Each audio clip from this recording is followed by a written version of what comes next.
et à tous, bienvenue sur la chaîne France Nomade Volkswagen T4. Donc je vais vous faire une petite vidéo, un petit tuto rapide pour débuter la vie en fourgon. C'est à la portée de tout le monde, il faut juste se lancer. Alors de mon retour d'expérience personnelle, donc de 3 ans, je vais apporter un petit peu ma pierre à l'édifice, bien qu'il y ait déjà bon nombre de vidéos YouTube qui en parlent, mais tout est bon à prendre et comparer les vidéos, ce qu'il en ressort, et puis lancez-vous quoi, franchissez le pas.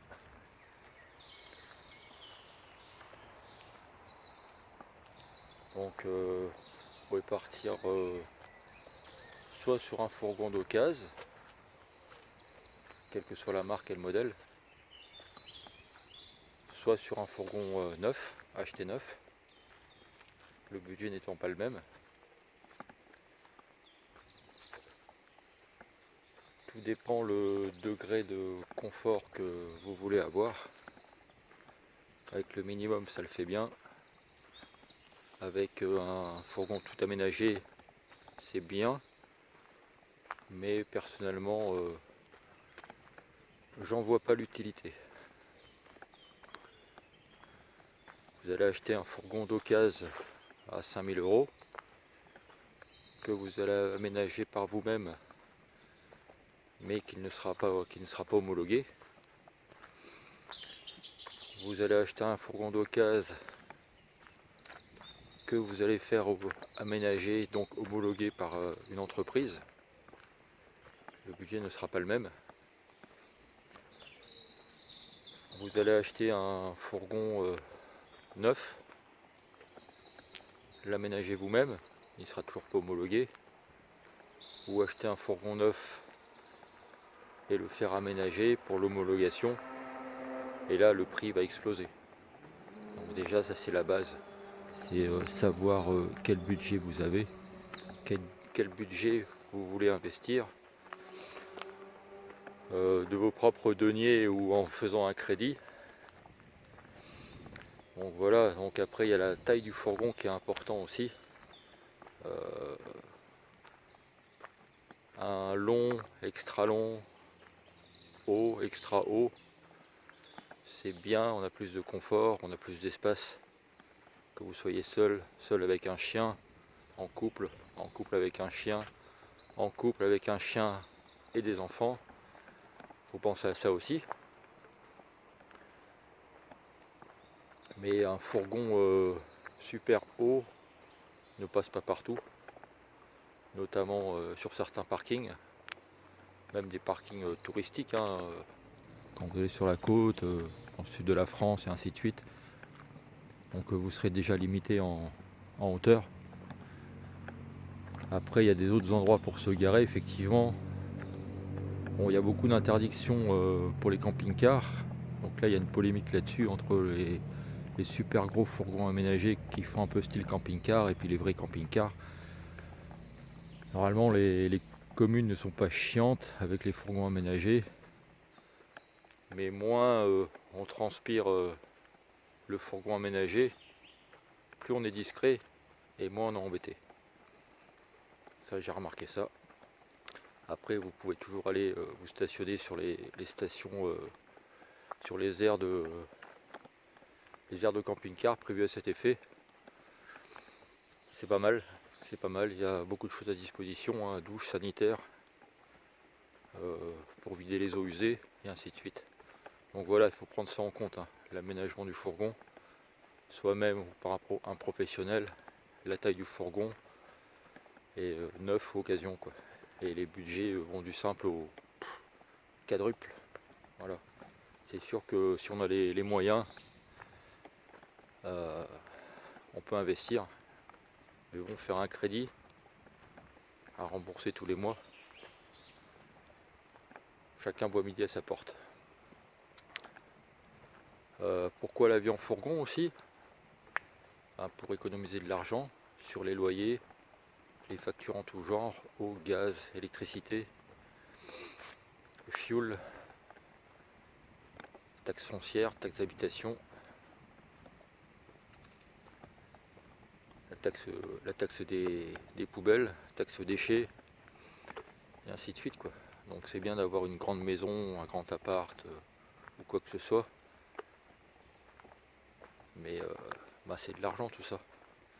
Et tout ça en fourgon, ben c'est plus à dépenser quoi. On dépense notre salaire dans des choses plus utiles. Voilà. Pour exemple, pour un fourgon comme le mien, là, le T4, bon, il y a l'assurance forcément, il y a le contrôle technique tous les ans, parce que comme c'est un utilitaire, ça aussi il faut voir quand vous achetez votre fourgon. C'est un utilitaire, donc c'est tous les ans le contrôle technique. Une année sur deux la pollution, et l'autre année le général plus la pollution quoi. Chose que pour les fourgons familiaux on va dire, avec des multiplaces là, 5-6 rangées de sièges ainsi de suite là. Donc ça c'est considéré comme un véhicule léger, donc c'est un contrôle technique tous les 2 ans. Bon après si le fourgon est entretenu, hein, que ce soit un utilitaire ou un tout confort là, familial, il n'y a pas de raison qu'il passe pas en contrôle technique quoi. Mais bon. Après le pourquoi du comment d'acheter un occasion plus qu'un neuf aménagé par vous-même ou par un pro, eh ben, disons que si jamais un jour vous avez un accident, et ben, l'assurance ne va pas forcément vous rembourser le prix de l'aménagement investi quoi. Parce que pour un investissement par un professionnel c'est je sais pas, peut-être 10 000 euros, tout dépend le volume du fourgon, plus le prix du fourgon, et ben l'assurance vous remboursera que l'Argus quoi. Même si en amont vous avez déclaré que votre fourgon est aménagé par rapport à la carte grise, ainsi de suite, je ne suis pas persuadé qu'ils vous rembourseront l'aménagement. Donc tout ça, ben voilà quoi. En cas de vol aussi, hein, les fourgons aménagés, notamment les super beaux, sont super prisés par les voleurs. Et donc là aussi, hein, si vous achetez un fourgon, je sais pas moi, un gros sprinter ou un gros crafter qui est un peu qui est le même, vous l'aménagez avec les ventilateurs, avec l'électricité, batterie auxiliaire, les frigos, la douche, les ports USB à droite à gauche, les prises électriques, enfin bon, comme un petit appartement. Bah, pareil, le jour où vous le faites voler, en vacances par exemple, ou à l'étranger, hein, pour ceux qui voyagent, et ben là c'est pareil, quoi. C'est retour à la case départ, retour à l'appartement de location, et puis bah, vous continuez à payer votre crédit tout en n'ayant plus de fourgon quoi. Donc double peine, double peine. Vous aurez fait une vie courte en fourgon là, de quelques mois ou quelques années, pour au final, si vous le faites voler, ben tout perdre. Donc voilà, donc personnellement j'ai investi dans un fourgon d'occasion. Comme vous avez pu voir dans mes précédentes vidéos, il est aménagé à ma façon. Voilà, avec des palettes de récup, avec des caisses et ci et ça. Et si un jour j'ai un accident, donc il n'est pas homologué forcément, je suis au camping gaz, donc voilà, j'ai pas de branchement en gaz, j'ai pas de branchement électrique ou comme on peut voir dans les super trucs aménagés, c'est bien, c'est bien. Chacun voit midi à sa porte, mais voilà. Donc le mien est aménagé sommairement. Il est considéré comme un utilitaire par mon assurance. Et le jour où je cartonne ou le jour où on me le vole, bah, j'aurai moins mal au cœur. Voilà. Parce que continuer à avoir un crédit sans avoir le véhicule, c'est un peu les boules quoi. Donc voilà. Bon, qu'est-ce qui fait qu'on commence sa vie en fourgon?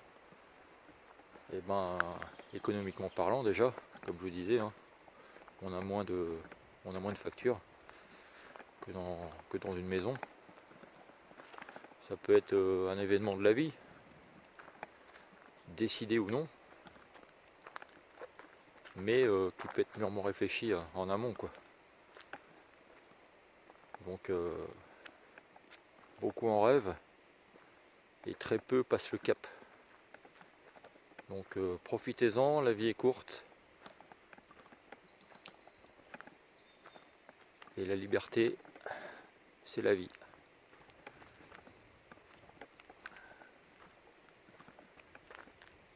Voilà, parce que se retrouver en appartement toute sa vie, avoir tout le temps les mêmes voisins, aller tout le temps aux mêmes endroits et ainsi de suite, ça va quoi.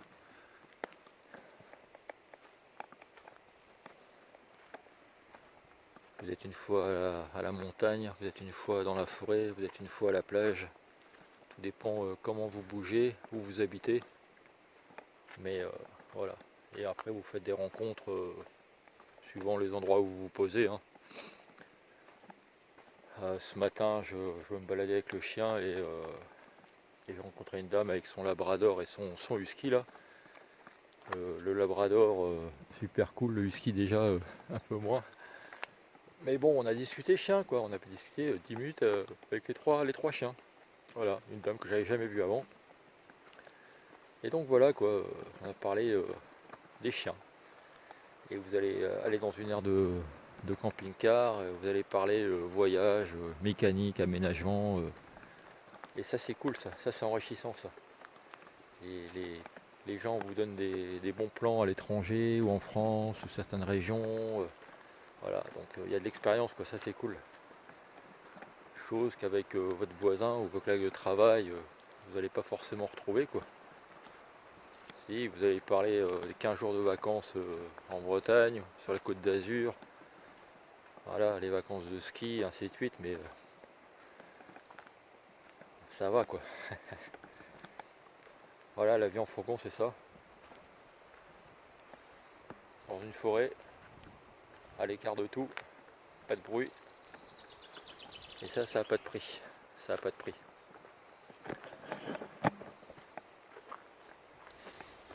Donc voilà, deux trois petits conseils pour la vie en fourgon. Après, la vie en fourgon n'est pas plus dangereuse que le reste.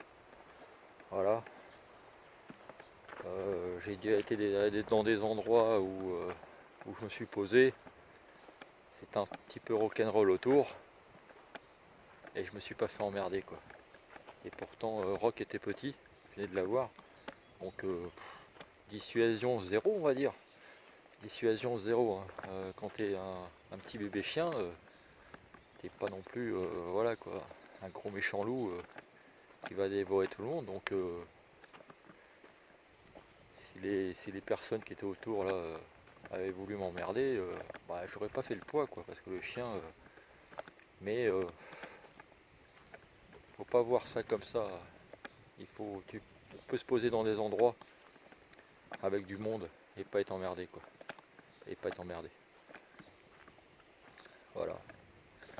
Quel risque il y a la nuit ou le jour, comme je travaille la nuit, quel risque il y a de se faire attaquer dans une forêt par un tueur en série. Ça c'est dans la tête des gens ça. Il n'y a pas plus de risque dans une forêt qu'en plein centre-ville, hein, surtout à l'heure actuelle. À l'arrière je peux me faire attaquer par un bûcheron, mais bon, avant qu'il m'égorge. Voilà, donc pensez à mûrir votre projet, à vendre votre maison, votre voiture, vos meubles, ou faire le budget nécessaire pour acheter un fourgon d'occasion ou neuf, l'aménager par vos soins ou par un pro. Et c'est parti quoi, faut juste vous lancer. Bon, on peut dire que on a toujours peur de se lancer dans un projet, quel que soit le projet, hein, professionnel, familial, ou ben, de vivre en fourgon. Mais au moins il faut le faire quoi. Il faut le faire. Et éventuellement si ça nous convient pas, bah, revenir en arrière, revenir en maison. Parce que c'est peut-être pas donné à tout le monde de vivre en fourgon quoi. Il faut au moins l'essayer. Au moins essayer. Ah, ça va faire 3 ans là, ou ça fait 3 ans, et pour rien au monde je reviendrai en arrière quoi. Juste pour ça.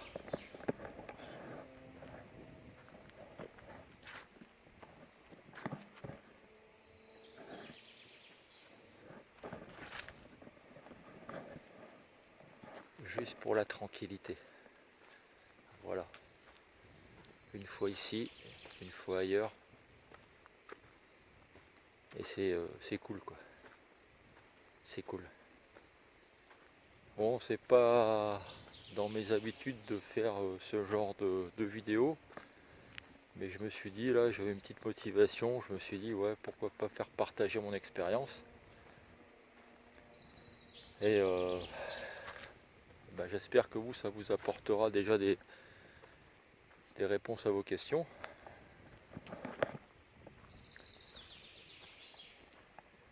Vaut mieux un petit chez soi qu'un grand chez les autres, comme dirait l'autre. Une fois ici, une fois ailleurs. L'essentiel, c'est d'avoir un boulot. On évite les factures d'électricité, de gaz, de loyer. Bon, comme je bosse, je paye des impôts. Mais voilà, ça diminue drastiquement les charges d'un plein pied ou d'un appart de vivre en fourgon.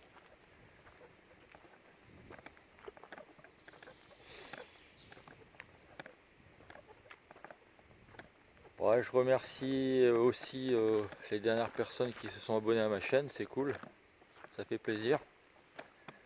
Ça fait plaisir. Ouais, c'est surtout avec les 2 dernières vidéos, là, la visite du lac Madine et ma petite vidéo courte là, qui ont fait bondir les vues et les abonnés. Ça c'est sympa quoi, ça me fait plaisir, ça me touche. Voilà, en espérant que cela vous plaise. Donc j'ai changé de logiciel de montage vidéo là. InShot, il est plus fonctionnel. Il y a plus de choses à faire dessus avec. Donc je vais faire un petit vidéo sympa là. Donc je ne sais pas depuis combien de temps je marche et je parle, mais je vais faire un truc de sympa. Voilà. Merci beaucoup. Donc pensez à ça. Réfléchissez bien. Lancez-vous. Au pire des cas, si ça vous plaît pas, au bout de 6 mois, 1 an, 2 ans, et ben vous revendez le fourgon aménagé parce que ça se vend bien. Et vous retournez en maison ou en appartement quoi. Voilà. Mais vendez tout et investissez dans un fourgon aménagé ou à aménager et vous verrez la vie différemment. Vous verrez la vie différemment. C'est un mode de vie quoi. C'est une mentalité quoi. C'est voilà, c'est tout un ensemble. C'est tout un ensemble. Et c'est enrichissant. C'est enrichissant. Bon, on va dire qu'avec les beaux jours, ça facilite les choses. L'hiver, c'est un peu plus ric-rac au niveau sortie, balade, rencontres et ainsi de suite. Mais c'est sympa quand même. C'est sympa quand même. Et quand vous restez à l'intérieur, bah, ça vous permet de nettoyer le fourgon, quoi, surtout avec un chien. Voilà. Et puis vous l'aménagez, vous le changez, voilà. Et quand vous posez, bah, il y a des gens qui roulent avec la même marque ou le même modèle que vous qui viennent vous voir, qui demandent des petits trucs et astuces. Et voilà, ils engagent la conversation, vous engagez la conversation. Ça termine en apéro sur la porte latérale avec un siège. Et puis voilà, tout dépend de l'endroit où vous êtes aussi. Ça peut être un petit feu de camp sympa avec un barbecue. Enfin, il y a plein de choses de positifs. Personnellement, je vois pas tellement de choses négatives dans la vie en fourgon. Pour moi, c'est que du positif. C'est que du positif. Voilà, pourvu que ça dure. Voilà.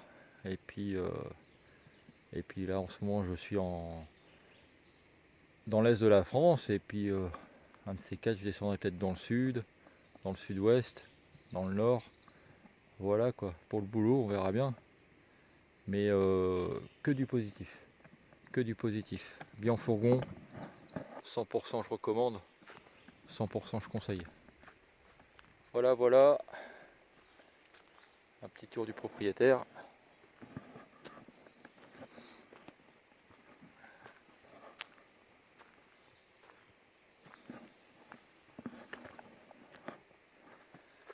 Merci à toutes et à tous d'avoir regardé cette vidéo. Là je vais faire un petit montage sympa là. Et puis merci aux abonnés. La formule habituelle, vous la connaissez, partagez si vous le souhaitez, likez si vous le voulez, commentez, c'est comme vous voulez.